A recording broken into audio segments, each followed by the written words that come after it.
In an investigation, details matter. Welcome to Watch Mojo. And today we're counting down our picks for the ways the Reacher show and the books differ. Beware of spoilers. Whatever it is, this case just got a whole lot bigger than what we thought it was. Number 10, the 1/10 flashbacks. Instead of sticking to the chronological order of Lee Child's book series, Reacher Season 2 jumps straight to the 11th book, Bad Luck and Trouble. You know, these guys we're going after have to be pretty good if they've taken down 4 of us. We don't know Swan's dead. Not for sure. Swan's as dead as his dog. What? We all know it. If it pisses you off as much as it does me. Like in the book, Jack Reacher rallies his former U.S. Army unit to hunt down whoever's targeting his team. Here's where the show takes a sharp turn. While the book unfolds in the present, the show leans heavily on flashbacks. Let's just take the W, Gramps. Don't sass your elders. Yeah, take it easy on him, guys. He hasn't had his nap yet. These scenes not only dive into Reacher's military past, they also explore his bond with his colleagues and the origins of iconic catchphrases. Sure, the book has its share of looking back, but since we can't see Reacher's inner thoughts on screen, these flashbacks offer us a deeper understanding of his backstory and a more intense storyline. 1/10. Dismissed. Number 9, Detective Russo. Reacher Season 2 doesn't just alter the flow of Child's 11th novel. It introduces a brand new character, Guy Russo, played by Dominic Lombardozzi. Hey, slugger. Get out. I'll pay you back the bail money. Don't forget the room and the plane ticket. What are you waiting for? Get out. After Calvin Franz's murder, Russo steps in as the lead detective on the case, clashing with Reacher more than once. Though he isn't exactly a fan of Reacher's methods, Russo eventually becomes a solid ally. All cops, all bad, all from the same precinct. You interview any of them? Couldn't. You turned their office into a drive-through. They went to the ground. Their places were empty, just like Tony Swan's. This honorable detective was never in the book, and neither was his heroic death that helped in solving the case. Still, he feels like a mix of characters like Thomas Brandt, Curtis Monty from Child's 11th novel, and even Captain Finley. Despite being a fresh addition, Russo brings a welcome dose of emotional depth to the show. Hold on, Russo. Help us on the way. The girl. She's okay. She's safe. Number 8, AM's Punishment. Also known as Azari Mahmood, this mysterious villain gets far more character development in the show than in the book. Reason for your visit, Mr. Mount? Oh, Adrian, please. I'm here to sightsee. Universal Studios, Walk of Fame, Man's Chinese. I'm a bit of an old Hollywood fanatic. Anything to declare? I have nothing to declare. Amazon Prime's Adaptation takes its time to build him up as a truly fearsome antagonist. Contracted by Shane Langston, he's a cold-blooded killer deeply involved in a deadly scheme targeting Reacher's former military unit. Have you done a deal like this before? For the type of product being purchased at the price offered? No. I have. Multiple times. Like you Americans say, this is not my first rodeo. All right, we'll keep things moving forward on our end. In the book, after Reacher and his squad capture him, they tie him up, leaving him for the FBI. The show takes a darker turn. After Reacher confronts him about his role in his friends' deaths, the 1/10 squad ruthlessly guns him down. It's obvious Alan Ritchson's Reacher is far more brutal than his book's counterpart. Guessing from all the gunfire, we don't have anyone to worry about anymore? Affirmative. Number 7, change in location. One big difference between the show and Bad Luck and Trouble fans may have noticed is the change in locations. I need you to come to New York ASAP. Why? Calvin Franz was murdered. Just like the show, Reacher gets pulled into a deadly conspiracy after Neely's message reaches him. While the book takes place mostly in California, Oregon, and Las Vegas, the show takes the action and investigation to New York City, Arkansas, and Atlantic City. Even Calvin Franz's death happens in the Catskill Mountains instead of California. What's so funny? I was just thinking. about what the big guy's gonna do to you. In an interview, Ritchson revealed that the reason for the shift comes down to taxes. It might not seem like a huge difference, but it could feel a bit different to fans used to the book's original settings. Pull the plate off her rental car, put a bolo out so I know if and when you guys got back to New York. Cruiser car spotted you, and here we are, you. Number 6. Neely is absent in Killing Floor. In Killing Floor, Reacher is mostly a lone wolf who teams up with local cops to track down his brother's killers. You two think you can go it alone? You can't go it alone. There's only we here. You don't see that? I'll find whoever killed Joe on my own. Given his drifter nature, he's hardly around the same characters, even parting ways with Roscoe and Finley by the end of the book. In the show, one character manages to be in both season 1 and 2, which is none other than Neely, brilliantly played by Maria Stent. All I need. I'm on it.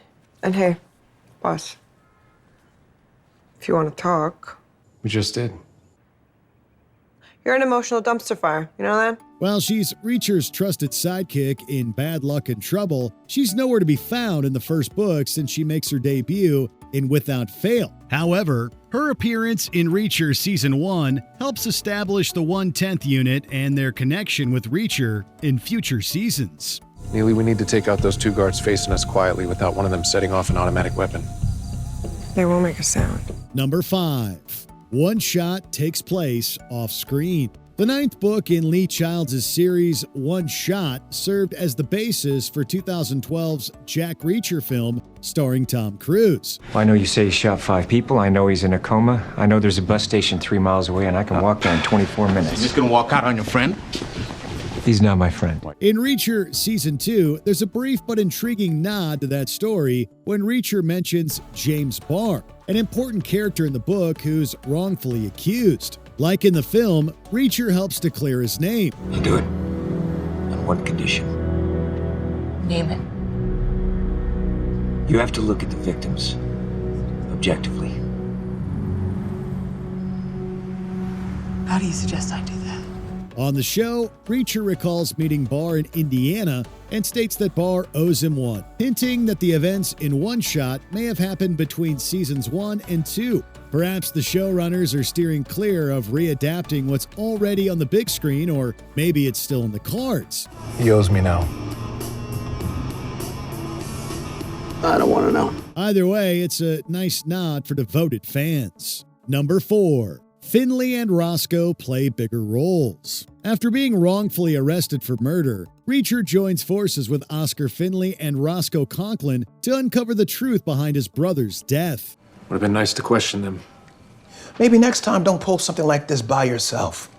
I said you could work with us. This setup mirrors Childs' first book, which the series is based on. However, while Killing Floor paints Reacher as a one-man wrecking crew, with everything seen through his eyes, the series allows us to see Finley and Roscoe's individual perspectives. Okay, that's not the reaction that we were expecting. They become not just sidekicks, but co-leads with compelling arcs, quickly becoming fan favorites. So when they part ways with Reacher after he leaves Margrave, it hits us right in the feels. So, worth the wait?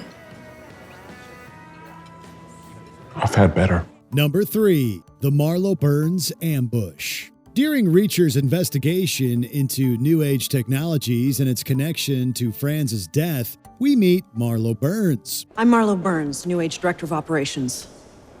Not my thing, but nice to meet you. Oh, okay. Well, we don't often get visits from private investigators. Is everything all right? She's the Director of Operations at New Age, who led Reacher and his unit into an ambush after providing them with Seropian's address. But here's the catch. In the book, Burns is Margaret Berenson, the HR of New Age, who offers no useful intel, and there's no ambush at all. All clear upstairs?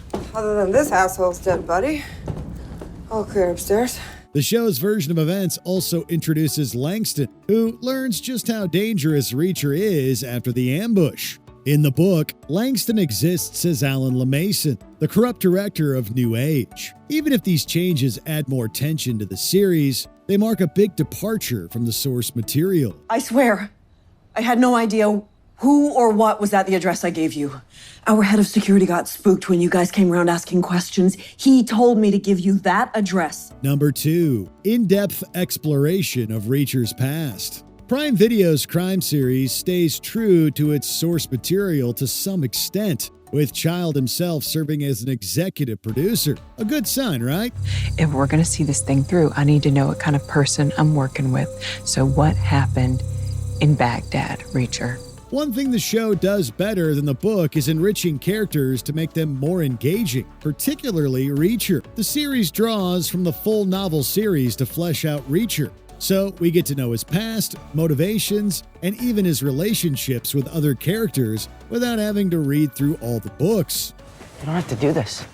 It's my fight. It's never just your fight. You know, Mom was right. Trouble does kind of seem to find you. The show's format of using flashbacks offers insights into Reacher's military background and his personal story, depicting his childhood and bond with his mother. By focusing on important details, the show adds depth while staying true to Reacher's tough, principled nature. You can't even bring yourself to say you're sorry?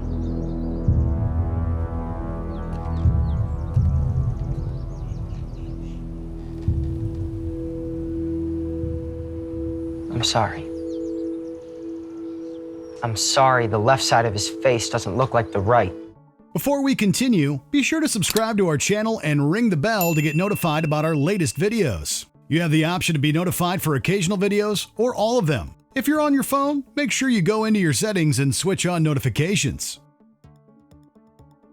Number 1. The show adopts a present-day setting. While Bad Luck and Trouble and Killing Floor were published in 2007 and 1997, the show didn't premiere until 2022. Details matter. Here's the detail for you.